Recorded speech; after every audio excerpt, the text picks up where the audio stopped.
Yeah, far out. I was just thinking, because when sort of someone comes onto our platform, and this is just, it doesn't have to be our platform, anyone's platform, who cares? The most important thing to get right, I feel like, is the numbers, because there's no point growing anything, getting more staff, getting more clients, getting more suppliers, building more processes if it's not profitable or if it's not on a pathway to be more profitable. So I feel that, tying all those together, it's almost like a square at the start. They all have to make sense. You get your numbers correct first. Your numbers will show you who you're working with in terms of staff, who you're working for in terms of clients, like what's working, what's not working. And they'll also show you what you're lacking. So there's no point building a price book for 1,000 items or buying a price book for 10,000 items. And if your foundational break-even rate is wrong, or if the minutes are incorrect in it, or if it's going to blow you 30% north or 30% south on the quote, there's no point in my head getting an estimator to quote the job for you if you can't handle the job or you don't know how to manage the job. Then you're just sort of like, you might as well like piss into the wind, for lack of better terminology. That's not a good use of your time or money. So the numbers, actually, it's actually incredible to watch the numbers when you start throwing jobs into the calculator and start working out, what was my net profit, what was my gross profit, what's my break-even rates, why did that week work, why did that week not work? It'll bring everything up. But having the conversations with your staff, incredibly important. Now, we don't like to call them, I say we, but I'm talking for you, but I don't like to call them performance reviews. I like to call them a staff check-in. And I feel like if you did, and this is admin and field staff, right? I feel like if you did 2 staff check-ins a year, that's probably the minimum, and 4 is probably the maximum. So 4, like once every 3 months, once every 6 months is probably right where you want to sit for that sit down, breaks and bread together. What are you doing well? Like, ask them what they're doing well. And I'd send this to them in a form. If anyone wants the form, let me know. I'll send it over to you. But like, ask them what they're doing well. Ask them what they're doing not so well on site. Ask them what they're doing well and not so well off-site. So in terms of on-site, I'm doing this and this and this, and I might need further training in this and this. Off-site, I'm turning up on time, but I didn't put a drop sheet down and I did that, or I could be more thorough in this. So off-site, it's like time management, sort of job notes, scheduling and planning and turning up, like all that kind of stuff, training. And they're also asking, like, hey, what's the business doing well? Don't be scared to ask that question. What are we doing well as a business, and what are we doing not so well? So do you want them to tell you? Because they will tell you if they're asked. But they need a place to tell you without being frustrated or angry at them. So it's like, oh, I just wish I didn't get that 9 p.m. text message on Tuesday night about where I was going. I was sleeping and I wanted to stay sleeping, not get woken up by work. So, okay, how can I bring that back to a 4 p.m. text message or 5 p.m. schedule on a job management system or whatever, insert your thing here. But they'll tell you if you ask. And they want their workplace to get better. And if their workplace gets better, they'll stay longer. And if they stay longer, you'll be able to attract more staff. And attracting and retaining staff is absolutely key to your business's success. But attracting and retaining key staff, good to great to excellent staff members, good to great to excellent. Your numbers will show you who's performing, who's not performing, but your staff will tell you the same thing. So if you ask your staff, hey, how's everyone going? You want them to have a safe place to be like, oh, look, everything's cool, but I hate working with Jimmy. And it's like, Jimmy, once again, gets an incredibly hard rap in this program. We maybe have to start getting him on some positive reviews at some point. But for now, Jimmy sucks. And if you've got a friend that's named Jimmy, he's probably a legend, or she's probably a legend. Is it Jimmy girl? Maybe, who cares? But you want them to be able to have a space and place, and you want that relationship where if they get offered a job somewhere else, or they've got an issue with a staff member or an issue with a client, you want them to be kind and considerate in the moment, but you want them to bring that to you. That's incredibly important, that you have the relationship, that they can bring something to you that's positive or negative, and you'll respond consistently across both. Now, a big encouragement I have when you're responding to people is try and flash forward 5 years and be like, okay, if I look back at this moment in 5 years' time, would I be proud of this? That's a huge key thing, because if you look back in 5 years, you're probably going to be, oh, I wish I was a bit kinder. You're never going to be like, I wish I went like, or maybe you would. Maybe you'd be like, I wish I was more honest. So it's like there's a really interesting line of strength and warmth. Like you want to be strong in the conversations, so honest, but you also want to be warm in terms of like you want to be strong in terms of this is what's going on, but warm in, and that's like, hey, we're not cutting it out, but this is like we're saying it in a kind way. That's incredibly important to the delivery of everything. But I think you've got to be that person your staff members can come to, and I think the conversations, like you said before, they fester so much, and if they're not had, then they'll just literally lie in a pot and just fester and just boil. And you don't want to get to the point where you boil over and take it out on someone. That's not desirable. But you also don't want to get to the point where you sort of, it's like you fly off the handle as soon as something comes up. So there is a fine line, and you've got to work out your line on this. You don't want to be incredibly reactive, but you don't want to be like not react at all. Like I'm just stoic Wayne Bennett style, will give you nothing in a post-heat interview or whatever you call it, post-game interview. There's a line that you've got to find for yourself. And it's probably, some people have incredibly fast processing brains. So the situation can happen and they can go, okay, sweet, bang, bang, bang, bang. Yeah, okay, I'm going to respond like this. Other people are going to sit there and need time on that, and you've got to know yourself in that matrix, in that spectrum. If you're unable to react positively in that moment or react kindly in that moment, you might need some time. If you're able to process it really quickly, and the goal is to shorten that processing time. And I think we said this in the other pod the other week, like if you're going home and telling your partner, telling your friends at the pub, at the footy game, at your kids' footy games, if it's overflowing out of you, then maybe it's going in the wrong spot. Maybe it's got to be like, no, that's in work hours. I'll confront it at that point and bring it up there. But the conversations with staff, and ironically, so many times we think of conversations with staff and we always go negative, right? We're always like, oh yeah, we've got to tell that person to do this and tighten your socks up and pull your laces up and oil your pliers or whatever. So that's our head goes to what they could be doing better. But I also want to encourage everyone, like be encouraging too. If someone does something good, tell them. That's how they'll know to do it again. Hey, that was awesome. When you did that, that was great. Hey, thank you so much for that. Hey, I saw what you did at that point. Yeah, I think if you're gonna go like, they're gonna bring up if the standard's here, right? If standards at a certain point, you want to raise the standard to what you think is acceptable. So if someone hits that standard well, you want to be like, yeah, sweet, do that again. Hey, and you call this out at the toolbox talks, right? Hey, when Jimmy did that last week, that was sick. Jimmy, do that. When James did that other way, hey, that sucks. We don't just say it nicely, but like, I don't know. I think those conversations are so important, and just don't throw the baby out with the bathwater. If we're in it for 5 to 10 to 15 to 20 years, we shouldn't be so reactive. It should be a team effort. But also, you've got to know when your average performers need to leave.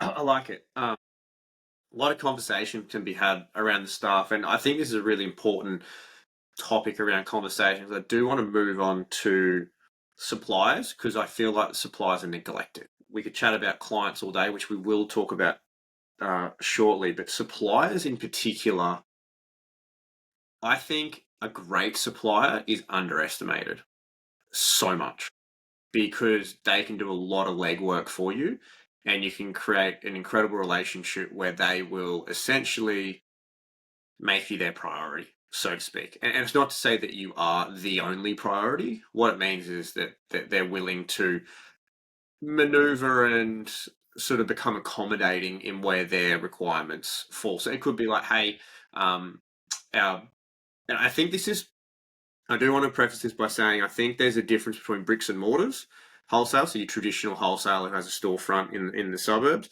versus your online wholesalers. And I'm not saying one is better than the other. It's what I would say is that you can build real relationships at the bricks and mortars. However, I do know that a lot of the online ones now are starting to add in some more sales reps as well. So like they actually have communication with you as well.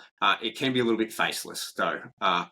I'll be honest, in my time, I've generally stuck with only a handful of wholesalers in the 20 years that I've been in. And the key things to me that have always been the driving force around that, and it's price is important, but it's not the most important part, because you can get the best price on something and the item turns up a week late, right? Versus I'm going to pay a little bit extra on that, but I know it will be here tomorrow when the job actually needs to be done. Because I think we need to recognize that your labor cost has the biggest impact on your business through efficiencies, because it's the largest cost. Now, suppliers, so have conversations with them, build relationships with them, get to know them, pop in, see them. One of the main wholesalers I've been dealing with for the last 5-6 years, I know every person in their store. And I will categorically say that I think at least 5 or 6 of them have been there for the whole time and before me as well. So what that means is you've got a really good electrical wholesaling knowledge. And I think you can't underpay that, because who's ever rung the wholesaler and it's like, oh my God, if I get Jimmy the wholesaler, he's moved out of his apprenticeship into the wholesale world, and Jimmy answers the phone and you ask him for a PowerPoint and he has no idea what you're talking about. He's, hang on, I'll go get Dave. And Dave's like a 20-year veteran, a legend. He knows the part number of the original Clipsal PowerPoint from 1920. He just knows everything. And so you deal with Dave. But what happens is Dave gets overwhelmed with the amount of workload because everyone knows how good Dave is. And so the quote that you ask for takes 3 to 4 business days via pigeon to get to you, versus the team of really good knowledge and really good expertise, they turn it around in a day. So I don't think you can underestimate your supplier. So I strongly recommend you build relationships with them. Then you can have that conversation. Hey, mate, we need to move south on this, or we need to move in this area. Or, hey, is there an alternative? What can we do here? One of our suppliers, that they basically built their delivery route weeks around what we do, and other couple of obviously contractors as well. But so they basically guarantee 2 days a week that it's coming. We will be there, whether it is a single mech or a whole switchboard that needs to be craned off the truck, basically. So I really, really want to emphasize the relationship with suppliers, because if you know that gear you need will be delivered by 9 a.m. tomorrow, and you can tell your team that on site, that means that they can get organized and schedule for their day so that they know that gear's coming at 9 o'clock. If it is literally flip a coin of like, it might be there between 6 a.m. and 6 p.m., very hard to do some planning. And what it does, it means more organization is required on your end to ensure that it arrives days beforehand. So I just really want to emphasize that supplier relationship. And I know, Crowe, you had some excellent relationships with suppliers and leaned on them a lot in your time as well. Oh yeah, I mean, I just flash back to one of the key parts of the wholesaler is the open communication, I feel like, and when and the ability to have them answer your questions without you feeling like an idiot. That's huge. The first wholesaler I used was like the only one in that area. It must have been 2007. I'd come from an aircon background. I had not a lot of idea about electrical at that point. And I remember the difference between twin active and like I was like, what? I don't really understand the difference. I hadn't really been a part of that whole situation, right? And this is back when I seen a roll of power cable. Yeah, I had no idea, and about heaps of stuff. And I remember they treated me like a bit of an idiot at that point, and my questions were difficult. And and I remember there was this one. The owner would like call up, and I remember him leaving a couple of voicemails for me and burping. Just like disgusting behavior. I sent a couple of clients in there. They had really negative experiences. And I think it's different if a client's going in to say, look at a light fitting or to look at some switch series or PowerPoint series or something, like that's, they're going to still put it through my account, and then I'll whatever that you do with that is up to you in my head if I'm spending X amount of money. But like the danger is what happened with me, I was spending maybe 5 to 10 grand a month there. And then at the start, and then we sort of grew to eventually spending, 60 to 80 grand regularly a month at the same wholesaler. So what they did was they saw me where I was and they belittled me basically. And I didn't really have an option. And then I was like, yeah, sweet. And I started to learn and I can like take it, whatever, I'm just cool. but it wasn't very nice to be around. And I think like, and then I got a call. Actually, the manager left and started somewhere else, and they called me. And it was actually, I probably should just name it. They're starting Go Electrical at that point, and they had a Kirrawee branch and a Caringbah branch.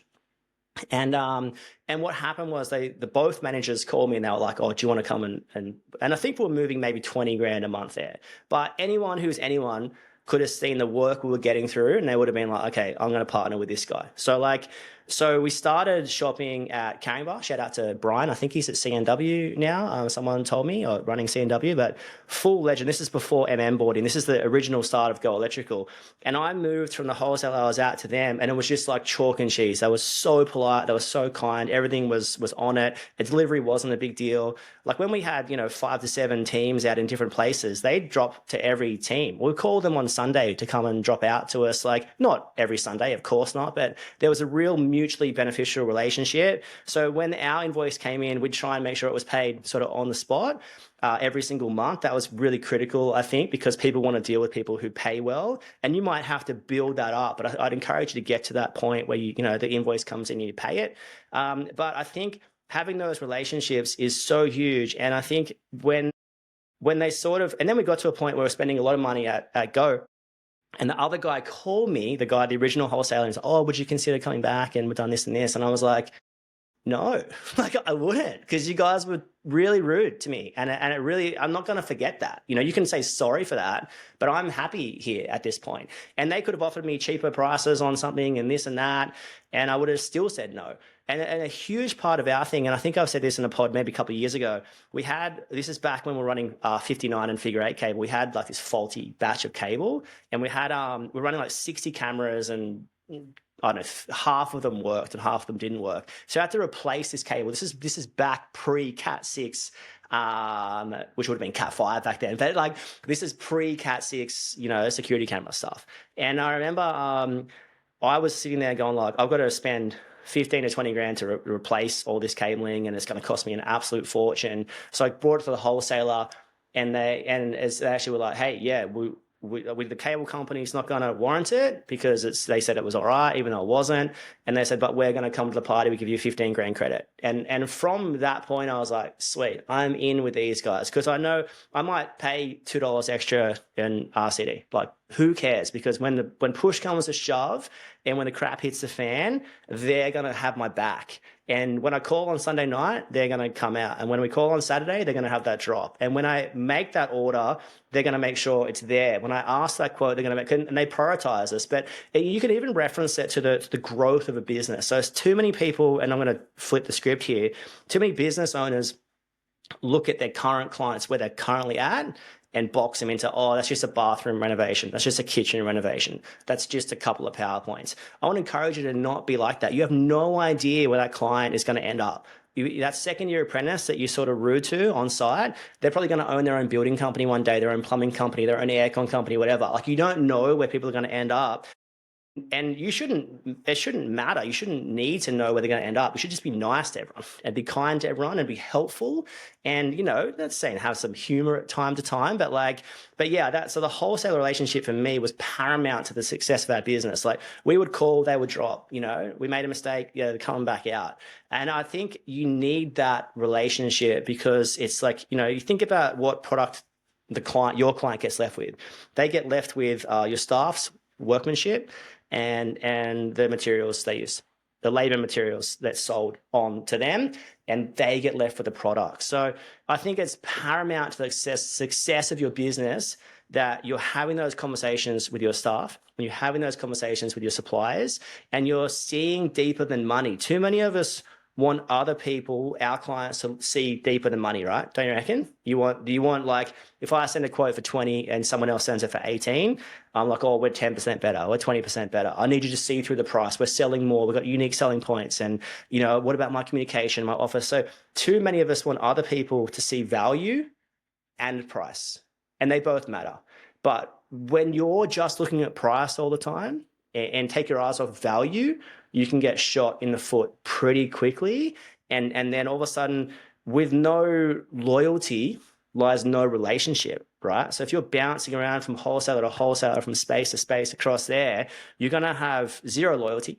you're going to have zero relationship. So if I called over you, I'm getting the drop before you. Why? Because we're spending more money, or maybe we're not spending more money, but we're good to deal with, and they can see the potential and growth in me. So I just think that it's so huge, and maybe that's the I wasn't in the time of online wholesalers, so like no context to that whole thing. But and I'm not discounting that at all. But I'm saying whatever you're doing, make sure you're building relationships, and part of your sharpest week is going to make sure your relationships are sharp, and you've got good, successful, long-term relationships with whoever that is. But specifically here, staff, suppliers. So probably won't get into clients, won't have time. But what are you thinking? Yeah, the conversation. I think if we will jump into clients at a later time. I just probably want to finish up today around the conversation side of things. Is that look at conversations as a positive. Look at the conversations as they need to be done. They must be done because they will provide the best value for the outcomes that we're looking to achieve in business. Nothing really ever good comes from a pigeon carrier, and nothing ever really good comes from a letter, so to speak, right? So pick up the phone, organize an in-person conversation, and have the conversations, whether they seem tough or whether they seem good. But it's about building the relationships, and I'm probably going to park it there. That when it all boils down and you look at your business, it's the strength in relationships. So if you've got good relationships with your staff, good relationships with your suppliers, good relationships with the clients, it's a really, really solid foundation, because relationships matter. And I probably want to sort of end on that also too. Is I think the art of conversation and the art of communication is the most important thing in this day and age now, particularly with the way social media works. Particularly, there's less. I think we spend less time than ever with community, like within communities, within groups, within social outlets, and all that time. And I think if we hold a bit of a mirror up into society as a whole, is that a lot of people don't have the communication anymore because it's too easy to hide behind a screen or too easy to avoid that. Whereas I think if you put yourself outside that and be the difference and have the communication on it all, you're going to stand apart immediately. So really, really encourage you to develop and work on your communication skills, particularly if you don't feel comfortable or you feel like you struggle in that area. Just start off small, and the consistency around it. And if I go full circle back to the very beginning around what I was chatting at the start, it's the small little things that will have the biggest change. So I encourage you to make that phone call, organize that meeting, and maybe just starting to lay the foundations of a really solid relationship overall across the Love that. board. 1% better every day, as they say. I stole that from the back of someone's shirt when I was a cubby getting a caramel cookie. Shout out to Cubby, the best cookies in the biz. All right, next week we're back for probably part 5 and 6 in terms of clients. So pumped about that. And yeah, get after it. See you Cheers. guys.